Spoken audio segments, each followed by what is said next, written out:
Hey, what's up folks, Victor with PhoneArena presenting you the full review of the Samsung Galaxy J7 6 or Samsung Galaxy J7 2016 edition. So let's kick it off with the design. We have a new mid-range and affordable phone with a metal frame and a plastic back cover. It's fairly lightweight. You can see it has that slightly premium feeling metal frame right here that feels very solid, very clicky metal buttons, and you have those antenna bands. You have a micro USB charger and 3.5mm jack on the bottom. There is no fingerprint scanner here, and the camera is a 13 megapixel one with the old Galaxy S3 design with that speaker grill out there and a single LED flash. So let's take a look at the interface now. We have this running on TouchWiz with the Flipboard magazine on the side. This time loads quickly, and TouchWiz itself runs very smoothly, very fluidly, and very pleasingly. We're happy to say we have this running on top of Android 6.0 Marshmallow, which is good news because the previous A series by Samsung that are more expensive launched on 5.1,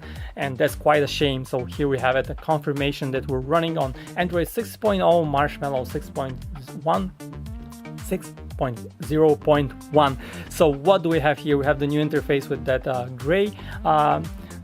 gray design accents, but we don't have automatic brightness, and that's a shame. There is no way to automatically set the brightness. Come on Samsung, we're 2016. You have 4 different modes for the display. Basic is the most color accurate, closer to the sRGB color standard, which is the standard that's on the internet, and the display looks fairly nice, fairly well. What about the performance though? Now this is not a beast by any means, not even close, but it still performs fairly well. In daily use it does not stutter too often, and for the most part it runs smoothly. Well, now in gaming and more demanding games you have a hard time. This will be hard pressed because it does not have that powerful graphics chip to provide for it, but still it features the Samsung 7 Exynos 7 Octa chip, which runs on 8 Cortex-A53 processor cores. We got the Mali T830 GPU, 2 gigs of RAM, 16 gigabytes of internal storage. Now let's switch to the camera. We got a 13 megapixel unit right here with a f1.9 lens, a pretty wide lens, and we've got that signature Samsung interface that works great. We have the quick launch option. You just double click the home key to start the camera very quickly, very efficiently. We're happy that Samsung brings those premium features to affordable phones like the Galaxy J7 6.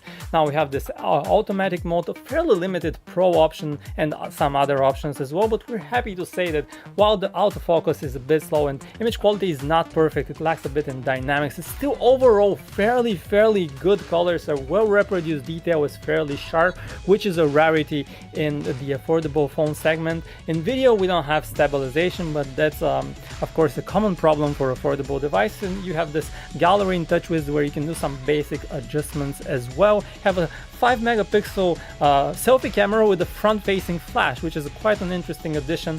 It does not add too much to the picture, and we are not all that excited about the quality of the selfies here, but still you can take a look at how those look like. And here is the gallery application as well. Now the main camera takes some great images, the front camera not so good. Now let's speak about other media playback capabilities. Since we have a 5.5-inch display here with a 720p resolution, we have a slightly bit of pixelization and jagged edges that are noticeable. That's a Super AMOLED display also. What about call quality? It's fairly decent. We do not have any major issues, but still voices are not perfectly clear. And the last thing that we want to talk about is battery life. This phone scores fairly well. It scores actually on top of our battery rankings, so you can easily expect 1.5, even 2 days of battery life. With this, it has an easily removable battery. What do you think about this phone? Let us know in the comments right below. Thanks for watching.